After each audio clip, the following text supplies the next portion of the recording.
Okay, hello everyone. Thank you for joining the Wolf Conservation Center for our webinar with Wildlife for All. My name is Regan Downey, and I'm the Director of Education at the Wolf Conservation Center, and I'll be moderating tonight's program along with Mandy Culbertson, the Communications Director of Wildlife for All. The Wolf Conservation Center works to advance the survival of wolves by inspiring a global community through education, advocacy, research, and recovery, and we're funded by people like you. So thank you. Our scientific webinar series allows us to bridge the gap between research and the general public, which allows for engaging discussions and increased advocacy. We're so excited to welcome Dr. Michelle Lute, the Executive Director of Wildlife for All. Michelle is a conservation scientist and advocate with nearly 20 years experience in biodiversity conservation on public and private lands around the globe. Michelle holds a PhD in wildlife management from Michigan State University, an MS in animal behavior and ecology from the University of Notre Dame, and a bachelor's in geography and environmental science from Valparaiso University. She started her environmental career in the National Park Service, worked for large and small nonprofits, state government, and held research positions at universities across the U.S. Dr. Lute has authored over 30 publications in ecology and social sciences to develop evidence-based approaches to human-wildlife coexistence. Before we begin, I'd like to point out a few housekeeping tips. You can use two Zoom features to communicate with us. You can use the chat feature for general commentary and the Q&A box for questions. We'll have a designated question and answer at the end of the webinar. If you want a question to be answered during the program, you need to type it into the Q&A box. This webinar is also being recorded and will be available for viewing on the Wolf Conservation Center's YouTube channel within the next week. With that, take it away, Michelle. Thanks so much, everybody, for joining today's webinar, The Fight for Wolves, Why State Policy Matters Now More Than Ever. So thank you for that introduction. I'm excited to be here in collaboration with the Wolf Conservation Center to talk about the urgent need to protect wolves and why our focus can't solely be on federal actions. As you all are likely aware, wolves are critical to the health of ecosystems, serving as apex predators that bring outsized benefits across ecosystems and the web of life. However, they've faced centuries of persecution and habitat loss, and today they are still under threat. As many of you know, the U.S. Fish and Wildlife Service is currently considering a decision that could result in wolves being delisted nationwide. This would remove essential federal protections that have been in place for years. But relying solely on federal protections is not enough. That's why today we're going to focus on the importance of state-level policies and the role they play in safeguarding wildlife. I'll also be sharing more information about what we do at Wildlife for All and how we're working to create more inclusive, community-driven wildlife governance that ensures wolves and other species thrive for generations to come.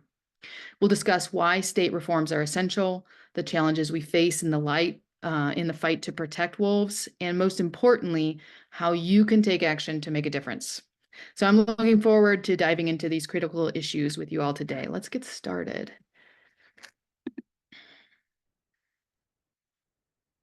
First, a little bit about me. I'm an interdisciplinary conservation scientist and advocate with 20 years of experience in biodiversity conservation across the globe. My work focuses on promoting human-wildlife coexistence by engaging the public, ensuring fair processes, and making decisions based on evidence. I've worked with nonprofits, state and federal agencies, and universities, and I hold a PhD in wildlife management. My dissertation centered on moving from conflict to coexistence with wolves. It was focused on the Great Lakes, but much of my subsequent advocacy for wolves and other large carnivores is centered in the American West, where I live now. But many of these lessons I've learned along the way apply everywhere maligned wildlife are persecuted by mismanagement, misunderstanding, and mythology. So this might be a review for some folks, but let's take a quick look at the history of wolf conservation in the U.S. It's a journey marked by significant victories, but also major setbacks. Wolves were once found throughout most of North America, but by the end of the 20th century, they had been extirpated from almost all of the lower 48 states. This was largely due to government-funded predator control programs and habitat loss. In 1974, wolves were listed under the Endangered Species Act, one of the most important conservation laws in our country's history. And this happened during the administration of a Republican president, Richard Nixon.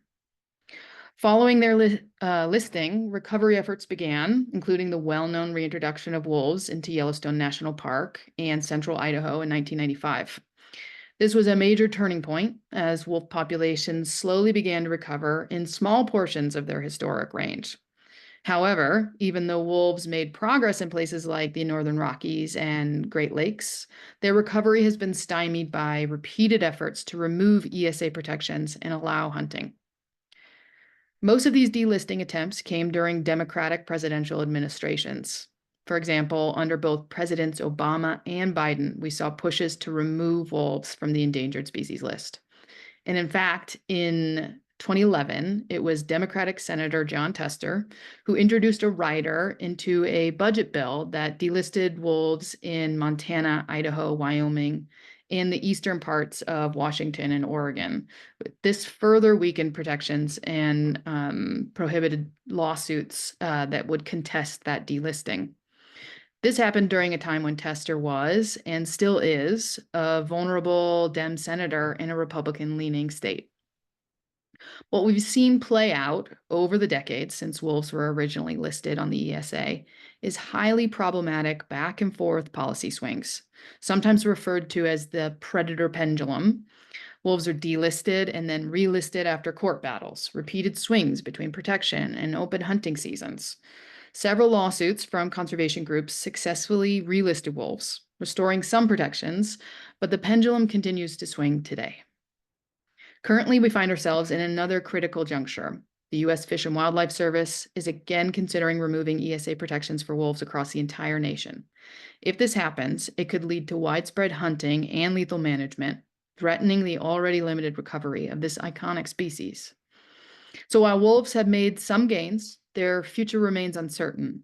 And this is why state-level policies are now more crucial than ever. The case I want to make to you today is about why we cannot continue relying on the ESA to protect wolves and must instead fix state-level decision-making to be more just for both wolves and the humans who care about them. While the Endangered Species Act has been vital in preventing the extinction of wolves and other species, it was never intended to be a permanent solution. Its protections can be and have been removed, leaving wolf management in the hands of individual states. And this is where we face a serious problem.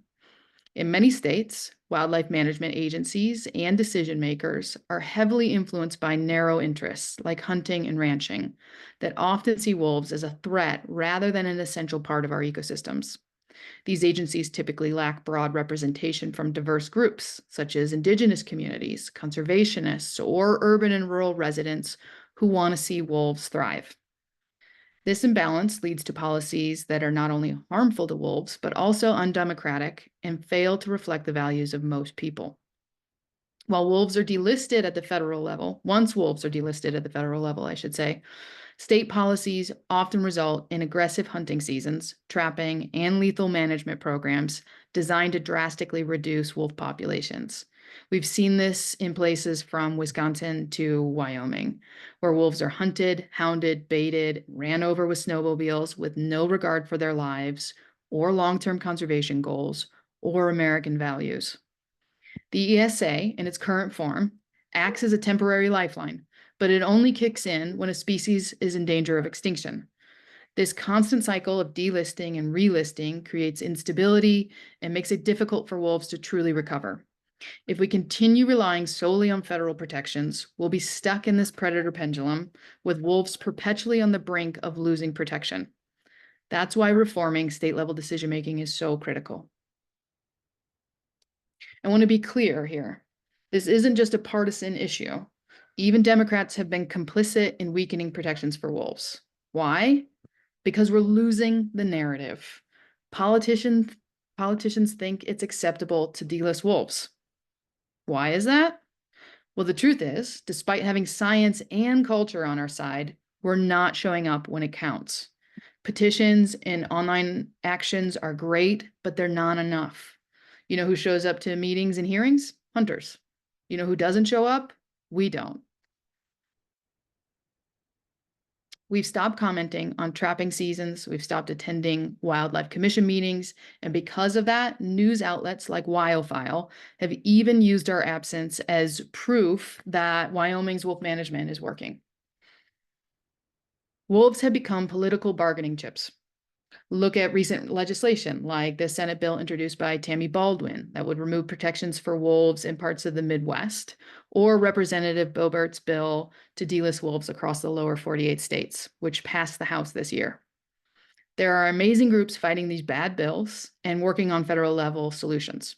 Groups pushing for ESA relisting, supporting the Snowmobiles Aren't Weapons Act, and backing the Tribal Heritage and American Bison, Grizzly Bear, and Wolf Restoration and Coexistence Act. But with a divided partisan Congress, these efforts aren't going to change things overnight. Focusing solely on federal actions like litigation and passing bills is like only caring about presidential races while ignoring your local elections.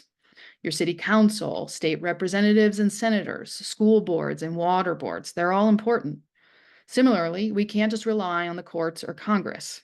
We need to pull all the levers of change and grow people power at the state level to build long-term support for wolves, which will ultimately reinforce efforts at the federal level. We can also look to Europe as an example. Similar to the US, populist capture is occurring that's leading to similar issues. Wolves are being downlisted and hunting is increasingly allowed. This is a reminder that cultural shifts are just as important as policy. America has always been an exporter of culture. We have the power to change the way wolves are viewed here, but that requires a combined effort, changing both policy and the narrative around wolves in this country. The moment wolves are delisted, their management is handed over to the states, who allow trapping, hounding, baiting, pursuing and running over with snowmobiles, denning, poisoning, aerial gunning, and bounties to incentivize the slaughter. Consider Wisconsin's last wolf hunt in February of 2021. During wolf mating season, this occurred. The state set a quota of 119 wolves for non-tribal hunters, but hunters ended up killing 218 wolves in just 4 days. These decisions were made by a 7-member natural resources board, including 5 white men, 4 of whom voted for a wolf hunting season with a quota that ignored federally obligated tribal consultation and their own agency scientist recommendations. This entrenched system exists to protect the status quo and the privileges and desires of those in power at the expense of life, the interests of diverse Americans, and evidence-based and inclusive democratic processes. If we continue to rely solely on federal action, we'll find ourselves in the same position again and again, fighting for relisting through slow-moving courts without addressing the root issue, our culture's relationship with wolves, and the entrenched system that oppresses not only wolves, but most people. When the fate of wolves is handed over to state agencies, the reality is these agencies don't represent the majority of people. Instead, they prioritize the desires of a small, powerful group, often hunters and ranchers, at the expense of wildlife and the public good. We saw this clearly in Wisconsin's 2021 wolf hunt, where the Natural Resources Board openly disregarded sovereign rights and culture of the Ojibwe, a tribe whose views wolves as sacred family members and claim their portion of the wolf quota to protect them, not hunt them. Yet during a public meeting, and this is recorded, you can find it online, the anti-wolf contingent on the board discusses ways to sidestep the tribe's treaty rights. They treated wolves as bargaining chips, as we've seen so many times, essentially auctioning them off to the highest bidder. Thousands of years of sacred relationships between the Ojibwe and wolves were ignored. This isn't just a failure to respect wildlife and native cultures, it's an outright violation of democracy and human rights. This pattern repeats itself across many states. When wildlife management boards and agencies are dominated by those with vested interests in exploiting wolves, whether for sport, profit, or control, decisions will always favor those in power. The vast majority of Americans who value wolves and want to see them protected are consistently ignored. When public comments overwhelmingly support wolf protections, those voices are sidelined. These boards and commissions cater to a status quo that privileges a few while sacrificing not only wolves, but the rights and interests of most people. This entrenched system is not just failing wolves, it's failing democracy. It's reinforcing a power structure that doesn't reflect the values of the broader public. And that's why we need to address this bias and reform state level decision making so it becomes more inclusive, more just, and more reflective of the values of all Americans, not just those in power. Another major issue with state wildlife agencies and commissions is their failure to promote non-lethal coexistence strategies. These agencies often default to lethal control measures like hunting and trapping when wolves and livestock come into conflict. But this approach is short-sighted and ineffective in the long and the short runs. There are modern science-based tools available that can help prevent conflict between livestock and carnivores like wolves. Non-lethal measures, such as range riders, fladry, guardian animals, and better livestock management practices have proven to be highly effective and over time cost efficient also. Yet many state agencies fail to invest in or promote these solutions. By empowering local communities with these tools, we can address both the real and perceived risks of wolves in a way that benefits everyone. Non-lethal coexistence strategies protect livestock, reduce lethal control, and support healthy wolf populations. It's a win-win that prioritizes long-term solutions over quick knee-jerk reactions. Unfortunately, too many states continue to rely on outdated lethal methods rather than encouraging coexistence measures that are humane, sustainable, and effective. This is another area we need to reform to move beyond reactive, harmful practices and toward proactive, science-based management and conservation. One of the biggest problems with state wildlife management is their failure to incorporate modern science into their decision-making. Instead of using proven science-based methods, states also fall short when it comes to population monitoring. Look no further than Montana's woefully inadequate IPOM modeling that other states are now adopting, unfortunately. IPOM stands for Integrated Patch Occupancy Model, and these models are not accurately calibrated with real-world data and are ordered sequentially in a way that compounds errors. According to a paper by Dr. Bob Crabtree that reviews the model, this results in overestimating wolf numbers by 150%. So, for example, a population of 500 wolves would be estimated to be at 1,250 wolves, according to this model. And this is what they're using to make decisions and set quotas to kill wolves. Furthermore, states focus on broad species or population numbers, ignoring growing evidence regarding the critical importance of individual packs and how the loss of even one pack member affects pup survivorship and pack persistence in the coming year.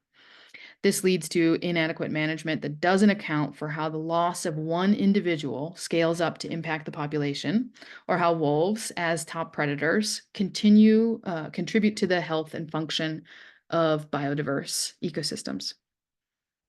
Instead of managing for ecologically effective wolf populations, states often aim for the bare minimum, keeping wolf numbers just above the threshold needed to avoid federal intervention.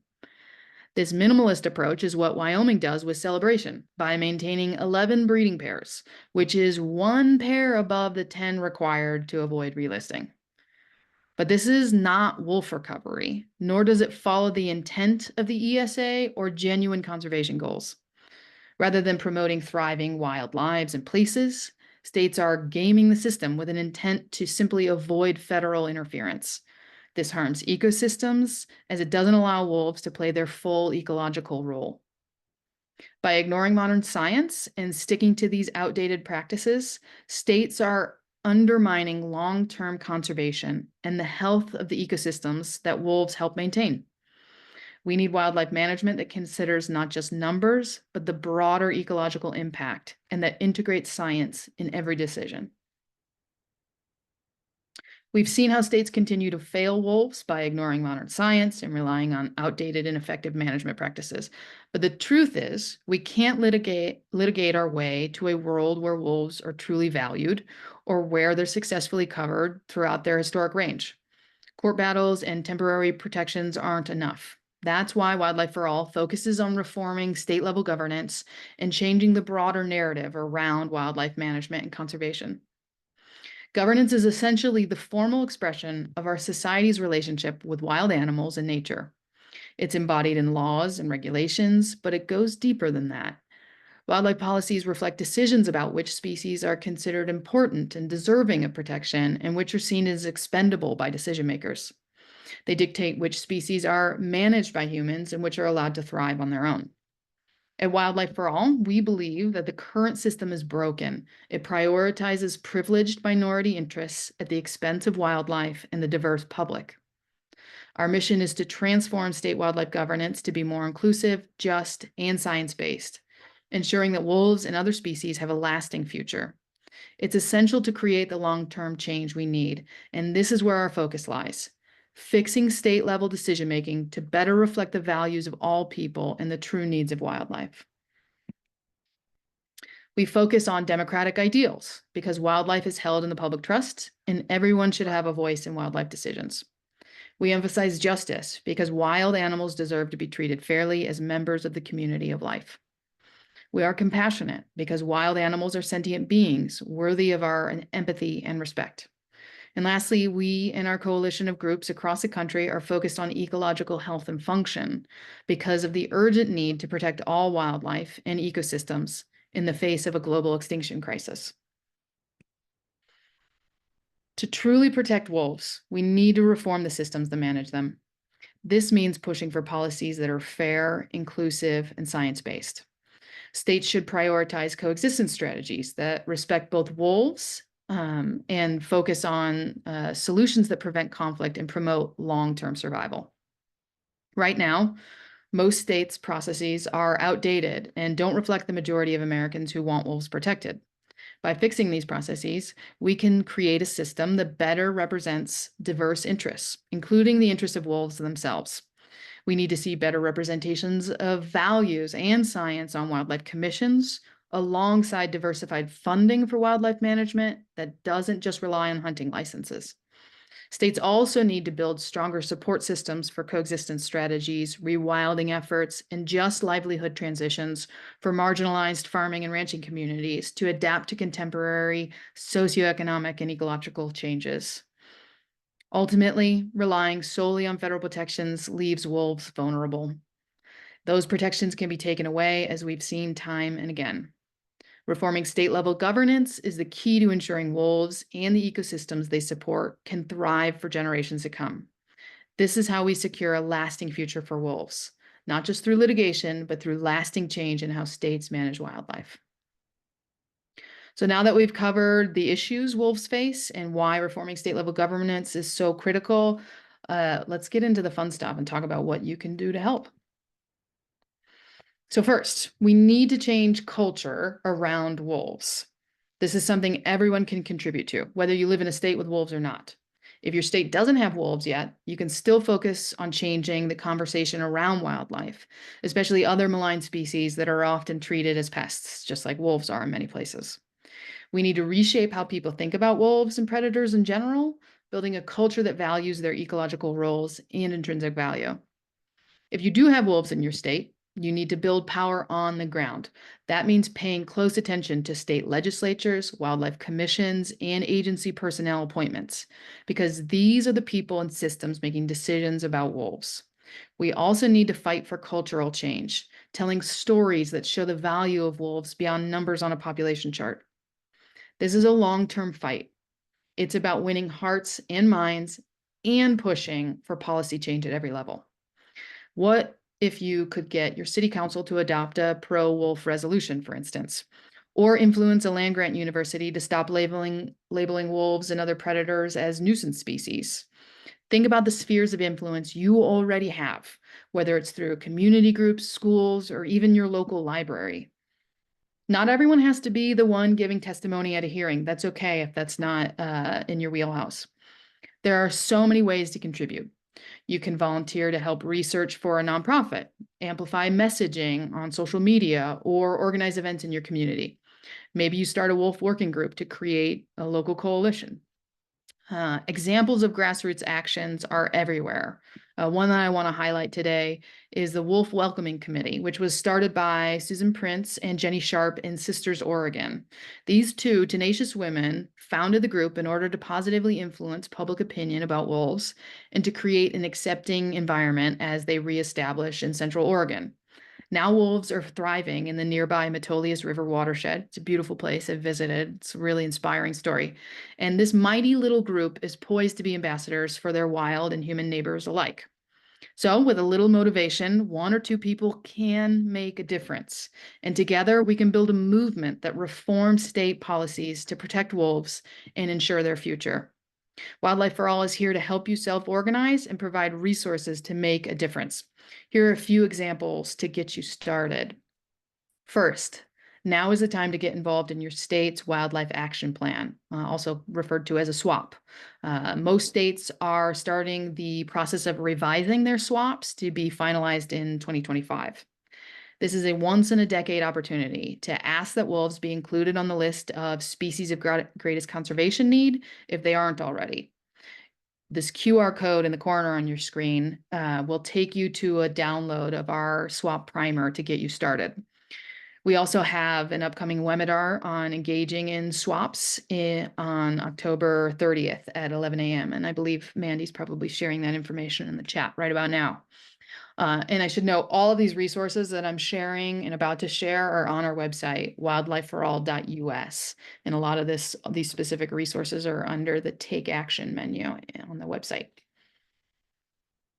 Second, and this is something you can do year round, all the time, day and night, monitor your state wildlife commission or board meetings and participate by giving written and oral testimony. Whether or not wolves are on the agenda, there are opportunities to give public comment about coexistence, robust science, and genuine conservation efforts that your state should be engaging in. This is an opportunity to build relationships with the ultimate wildlife decision makers in your state. We can't give the opposition more fodder to say we don't care about wildlife because we don't show up. Use our talking points on our website and download our advocacy toolkit to get you started in this realm. This is super important. Third, when your commission has an opening for a new or possible reappointment of a commissioner, in the state's process for suggesting candidates, or if they don't have a formalized process, help identify and then write letters of support for good candidates.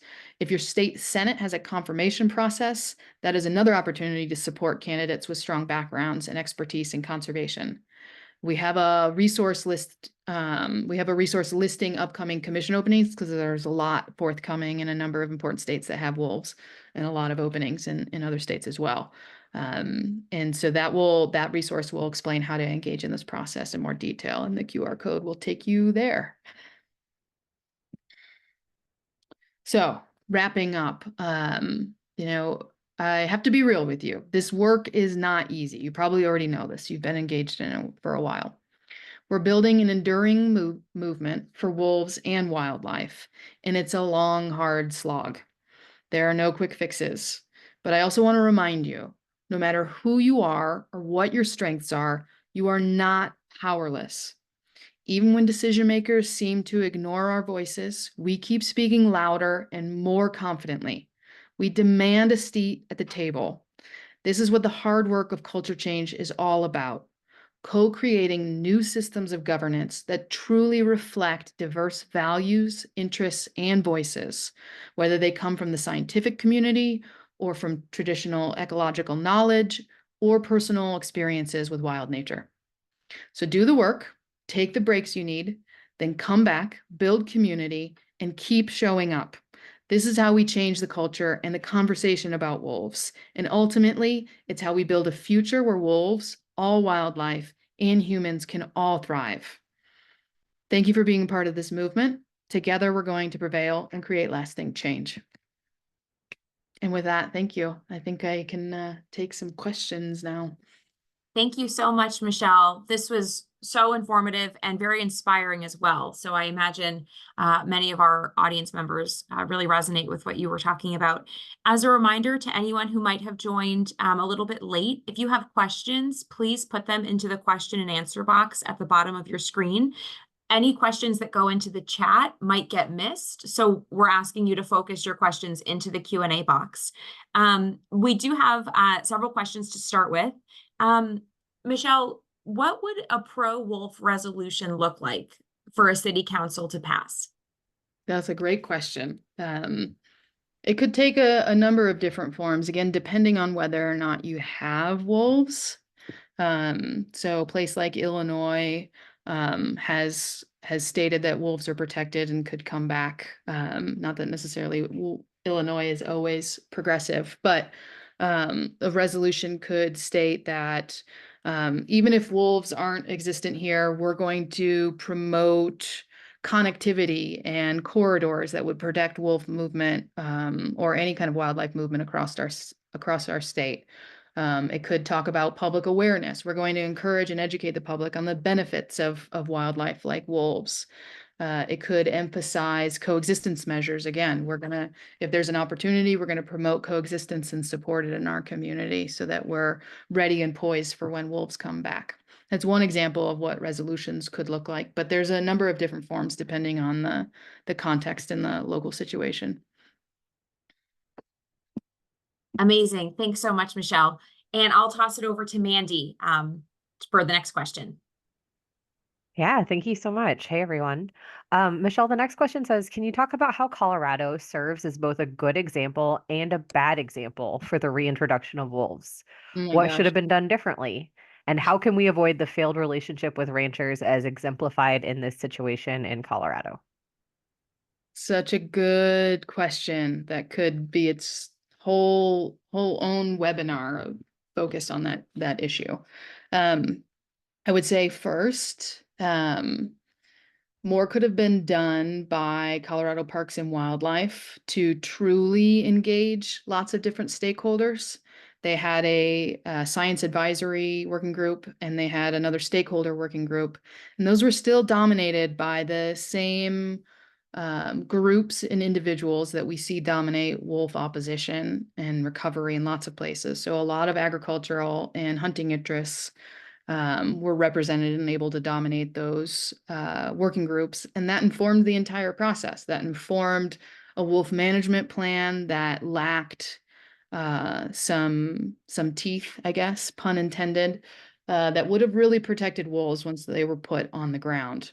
And this management plan, failed to truly promote coexistence and do that community buy-in work that would have gotten more private landowners and agricultural interests involved. That's always going to be tough, but when you're doing active reintroduction by humans, you've got to do that groundwork so that when wolves are put on the ground, we're not setting them up to fail. There's been a lot of debate about hard releases versus soft releases. In Yellowstone, for instance, those were soft releases where wolves were put into pens to acclimate into the area. Colorado, they did not do that. They dropped wolves on private property or with permission, 70 miles within the borders of Colorado. And wolves moved around willy-nilly, and that's a lot of stress on individuals that were abducted from another state to just put them without their families necessarily, without knowledge of the local situation and where wild prey move. So I think that's also something to be looked at in future reintroduction efforts is maybe we need to reconsider these hard releases because we're not setting individuals up to thrive. And we've seen that with a number of individuals that have been released already dying. One of them by apparently a cougar. He probably was scavenging a cougar kill. And as an individual wolf hunting on their own, that's a really tough scenario to ask individual wolves to do. So I think that's another part of the problem. So we need more community buy-in. We need to tell better stories about how great wolves are and the biodiversity that they beget when they're allowed to thrive at higher population levels. We need a better management plan, and we need more support and both the carrot and the stick for coexistence measures. So incentivize those proactive measures, but don't allow people to ask for lethal control when they haven't fully implemented non-lethal coexistence measures, and then truly support them to implement those. And that doesn't mean just throwing up flattery that's hanging on the ground or saying that you've got a range rider. That means doing a number of different tools and giving them time to work. And those tools are context dependent. So it takes a lot of specialists on the ground to focus on which tools are appropriate for any particular livestock operation. So all of that's been, I think, pretty woefully lacking and is room for improvement for sure.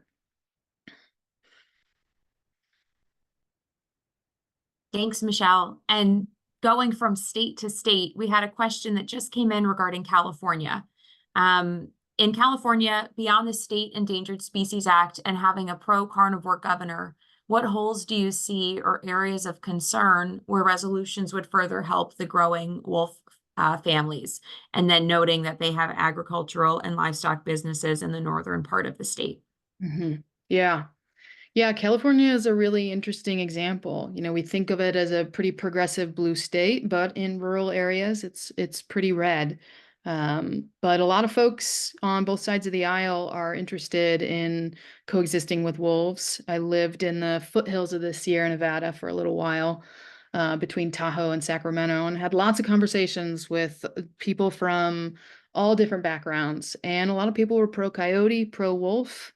But when there's a couple bad instances, a couple instances where people are upset with how things are handled, in terms of promoting coexistence on the ground between livestock and wolves, you get a couple vocal people, and then the culture change can really have a backlash. And so that's where, again, I think there's room for proactive coexistence measures.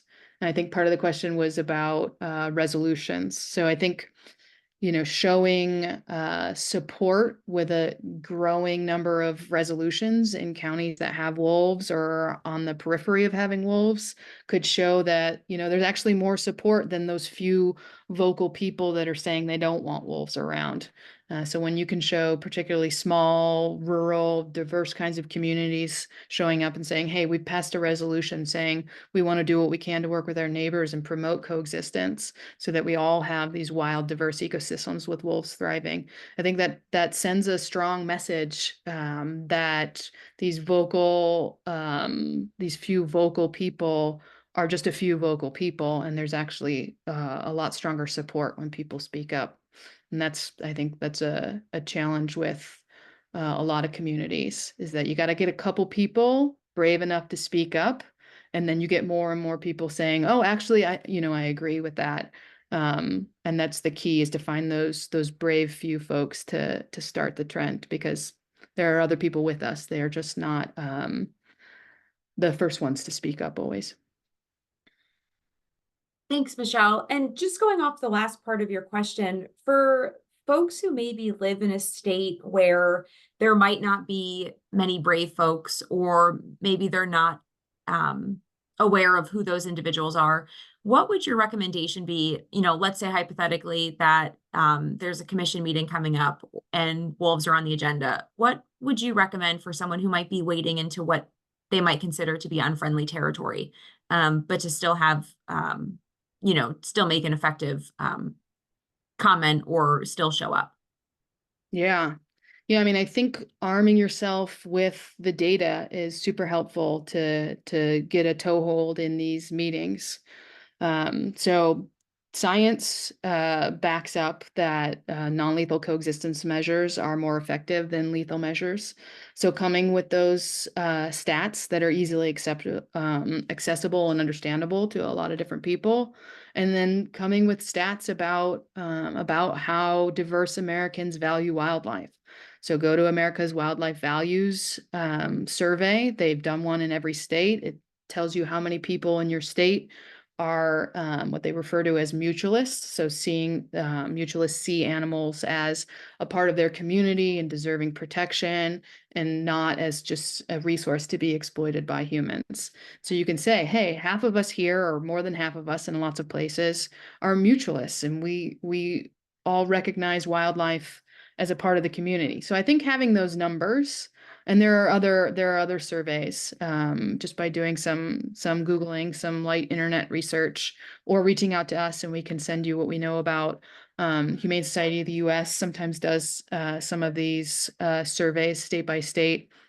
There's plenty of data to support that diverse Americans, diverse residents in your state care about wildlife and wolves and don't want to see animal cruelty like lethal management, like running over wolves with snowmobiles. That was a recent survey that just came out that we can share with folks, showing that something like upwards of 80% of Americans don't approve of these sort of egregious animal cruelty methods. And that's people on both sides of the aisle. This is a nonpartisan issue that people really want to address animal cruelty that we're seeing in the news more and more, particularly focused on wolves. So coming to those meetings with that data and saying, this isn't just me speaking, there's a whole survey that shows that other people agree with these things. And there's all this science saying that non-lethal is effective. Coming with those sort of talking points, I think is a good way to start the conversation, build respect and trust. And then as you build relationships, you can talk about personal experiences as an individual that they understand and know. And I think once you start doing that, you're going to have other people saying, oh, if she can do it, I can do it. Or I might not be the one to speak up and testify, but I've got this other skill set and I'm going to support this person. And that's how we build grassroots action. We've got to be leaders everywhere we can be. And we're going to find that other people are willing to join us if we're the brave ones speaking up. But I recognize that's super hard to be in a room with a bunch of people who don't look like you and who don't know you and maybe don't necessarily respect what you have to say at first. And that's I realize it's a tall order, but that's where we've got to be the brave ones standing up and speaking for wolves and for our diverse values. Really well said, Michelle. And we're actually getting some encouraging comments from folks who have testified in, areas that might be considered unfriendly or have opposing views. And it's nice to see that others are encouraging those folks who might be a bit more nervous. What about for folks who don't live in states that have wolves? If we're focusing on, or if we're encouraging people to focus on state agencies and reform at the state level, what power might someone from Massachusetts, for example, have when encouraging Wyoming legislators to maybe create reform and improve animal cruelty policies or other issues at the state level? That's a good question. We've seen some pretty powerful testimony from people outside of Wyoming that have talked about what Wyoming means to them, and that they're not going to travel to Wyoming and support Wyoming with their dollars, or buying their products if this sort of cruelty continues in a place like Wyoming. So I think it's important to talk about your connections to a place. I think it's important to talk about, and I only kind of briefly mentioned this, but the public trust doctrine is a way to talk about how we all have a say and a voice in how wildlife are managed. Wildlife are managed as a collective good, even though they don't really belong to anybody. They collectively belong to all of us in terms of our responsibility to conserve and manage them appropriately. And so that doesn't necessarily follow geographic borders. The fact that wolves are thriving in Yellowstone, and a lot of people go to visit Yellowstone, means that, school kids in Massachusetts care about wolves thriving in Yellowstone, care about hearing about the science coming from Yellowstone National Park, and one of the only places that you can study wolves without a huge amount of exploitation or interference by humans, even though as soon as wolves leave the park boundaries, they're killed by people. So there's very few examples where wolves aren't affected by humans, but that's one of them. And so talking about the science, talking about the thriving ecology of a place that has apex predators and all of the different ways that that mitigates fire, it protects water, and how all these systems talk to each other. And we all benefit by clean water, clean air, and wild ecosystems and biodiversity, pollinators. All these things are connected. And the research out of Yellowstone in particular is just so powerful to show if we didn't exploit wolves in all these different places, we would see these benefits in more places. So talking about how we all benefit from those aspects, whether or not we live inside Wyoming's borders or not, I think is also helpful. I had another example I forgot. And one other thing I wanted to touch on in terms of, being brave and speaking up and building relationships with the decision makers is to not be too discouraged if if you don't get the response that you want right away. I've showed up in Grant County commission meetings to talk about these issues and said, this is my background. I'm the daughter of generations of farmers, and I have a PhD in wolf management, and I've gotten dismissed by decision makers. Like, those backgrounds didn't even matter to them at first. And I think I built some cred by not being perturbed by that, by not getting angry, staying professional. Again, not super easy when you get dismissed, even though you are an expert in the room. It can be hard, but if you keep your cool, I think that's really a key aspect to being able to come back and earning their respect. And it's unfortunate that we have to do this, but we do. And you don't have to have a PhD in wolf management to be able to speak eloquently about these issues. You just have to care about these issues and inform yourself with information and start collaborating with like-minded individuals. That's a great point, Michelle. Unfortunately, yes, keeping our cool is often very important in these rooms. We have a question about the Mexican gray wolf, the family that is north of Flagstaff, and wondering what your thoughts are on chances of the potential for lawsuits being successful in allowing those wolves to stay past I-40. With the continued removal of wolves north of I-40, it feels like the Mexican gray wolf is reaching capacity in their current range. Some good questions. I think there's still, reaching capacity. I guess that depends on exactly where we're talking about. Wolves are great dispersers. They can travel vast distances, and there's plenty of awesome habitat around Flagstaff, around Grand Canyon. And so it makes sense that wolves continually and repeatedly want to head that way. There's this corridor around the Mogollon Rim that leads from where they're at in their current range that the Fish and Wildlife Service is sort of saying this is where Mexican wolves can be. But of course they're going to expand out of there for lots of different reasons, not just necessarily because they're at capacity somewhere else. There's room for lots more wolves across Arizona and New Mexico, and even into Utah and Colorado. There's great habitat. And a lot of scientists are saying there needs to be at least 3 connected populations of Mexican gray wolves. There's also a bunch of debate about introgression from Colorado's reintroduction wolves, but wolves overlapped. There's probably been a gradient of genetics from gray wolves into Mexican gray wolves across the northern, from the Rockies all the way into the Southwest. So there's plenty of potential for habitat, again, if we had coexistence. And the biggest thing stopping wolves are cars and bullets, so illegal and incidental killing of wolves. In terms of the lawsuits, I think, I'm not a lawyer, I'm a scientist, so I can only speculate. I think there's a really compelling argument that I hope a good judge will consider when they look at this. But I think it's anybody's guess whether or not this particular argument is going to be the one to sway the day, essentially. But the science is with us. Wolves were across these areas. I-40 is the arbitrary barrier that the U.S. Fish and Wildlife Service is trying to defend, and it's just not defensible. It doesn't make any scientific sense. Wolves were everywhere, and so we need to let them thrive. We need to release bonded pairs in lots of places so that we get more wolves and we get more genetically diverse wolves.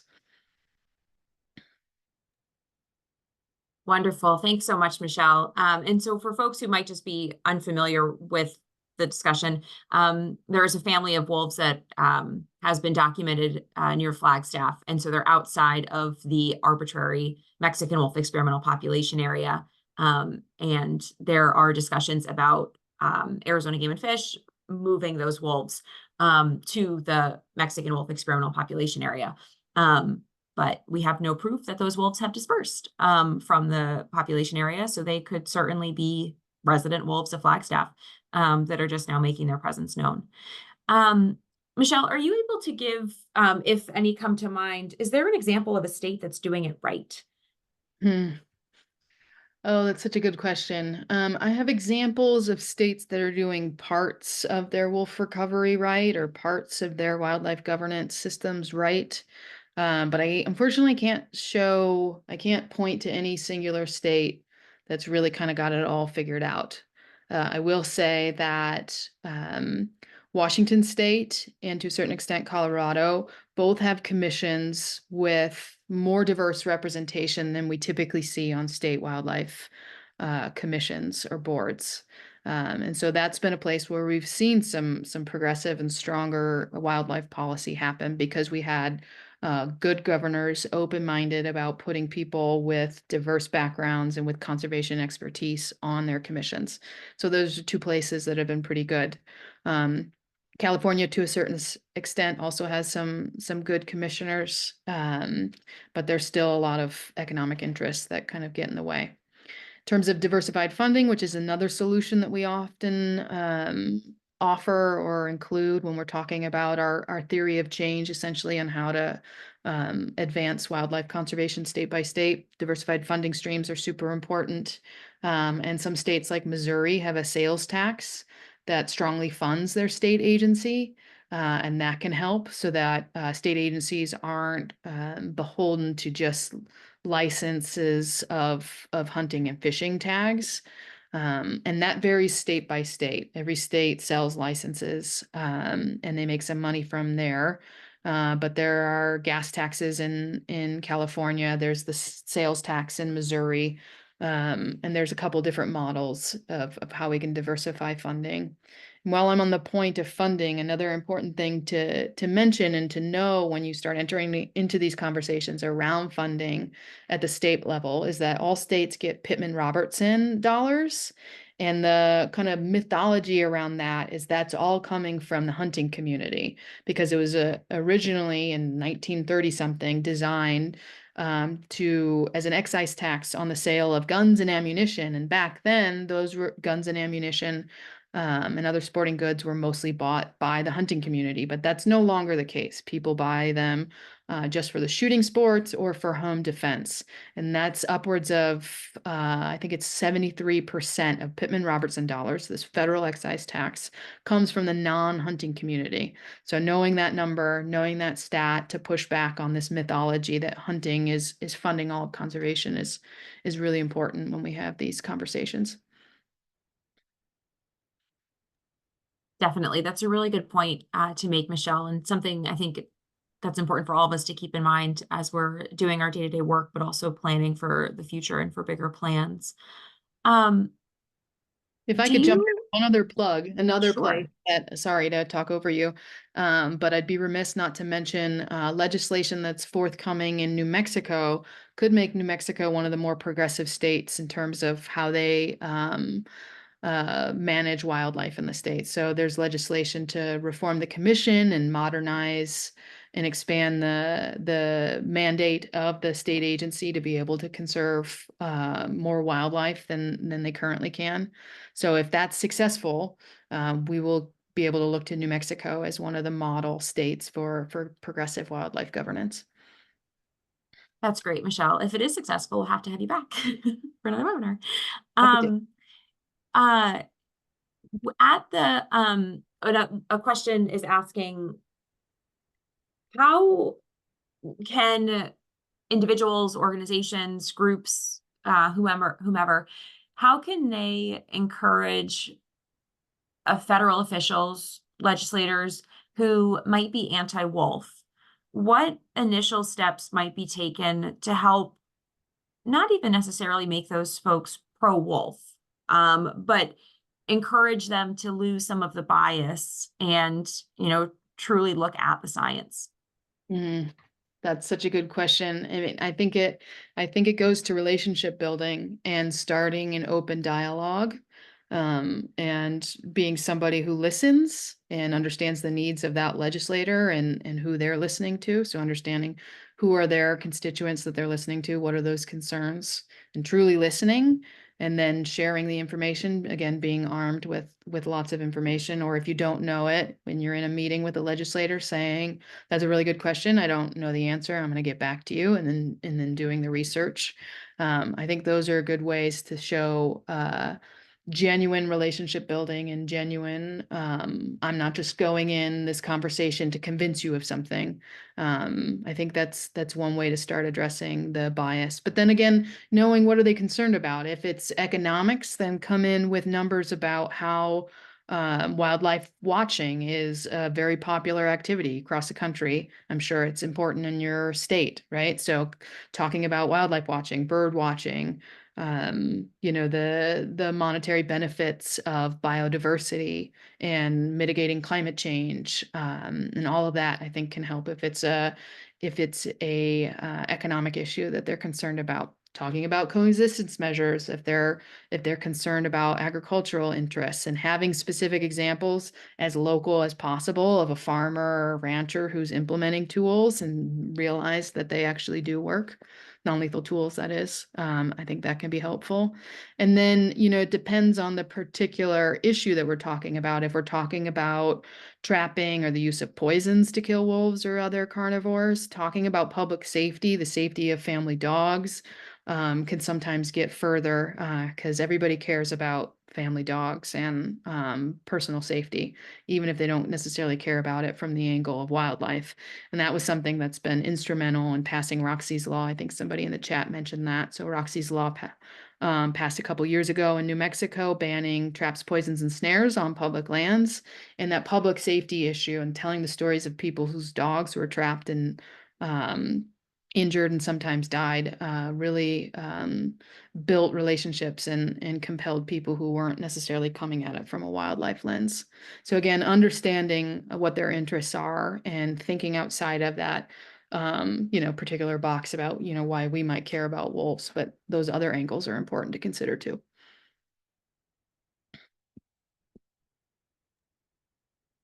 Thanks so much, Michelle. And I think to close things off, to be mindful of time for folks, there's a question relating back to when you had mentioned we're losing the narrative.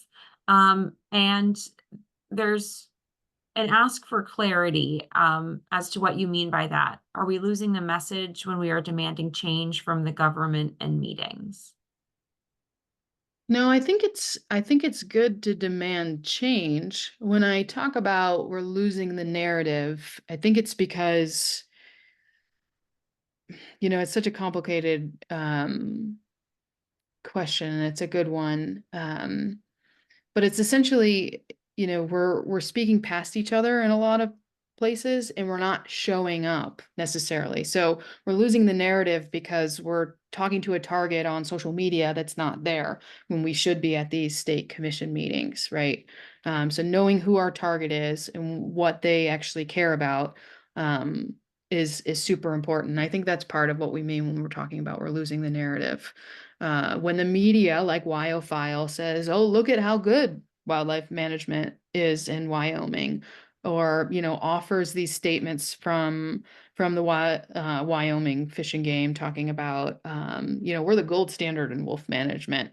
We need to be as active in all of those realms, showing how that's not true. And so we've got to educate journalists that tend to take this approach of like, well, I'm going to share a pithy quote from one side and a pithy quote from the other side, but that doesn't reflect that the science is all backing up one side, right? So I think keeping in mind those different talking points and adjusting those for the targets are really important. Yeah, I mean, that's part of what I would say. That's a good question, and it's a deep one to really kind of dig into. What are the nuances and how do we best win that narrative? But In politics, they say if you're explaining, you're losing. And that's a lot of what we've done. We haven't been proactive in telling these positive stories. And so we're always reacting to the opposition's leading the narrative. So they say hunting funds conservation. And we're like, no, it doesn't. And they say hunting is conservation. And then we're always on the back foot trying to respond to those things. Even the fact of like myth busting. So we want to implicitly myth bust, but we don't want to do it by offering the myth, because social science has shown that repeating the myth is the thing that stands out in people's brains. So they'll read your myth busting. They'll say, okay, this is the myth. Hunting is conservation. And then they'll read everything you're saying about it in response, but that's not what they remember. So implicitly telling these stories about why hunting isn't conservation, hunting is hunting, and conservation is preservation and protection of wild species, in defining what authentic conservation is, pointing out that your state agency is mostly spending taxpayer dollars on promoting hunting and fishing and not actual conservation. That's where we lead on the narrative. And we've got to point out the problem. And then we also have to tell these great stories about why wolves are great, because a lot of what people think about are the stories of the big bad wolf, unfortunately, still. That's an excellent, excellent reminder, Michelle. And I think a good note for us to leave on, that this is our year of being aggressive when it comes to highlighting values and wolves and wildlife and things that matter to us, and really going on the offense. So I think it's inspiring for, I think, many organizations, but also hopefully for our many attendees who might also be hoping and looking for signs to start taking action in their own communities. And let's go out there and really make the world much better. So for anyone who might have had a question that they wanted to ask and they just didn't have a chance to, or they're hoping for more clarification, Mandy has been putting in the chat various ways to contact Michelle and the Wildlife for All team. So you're more than welcome to send emails.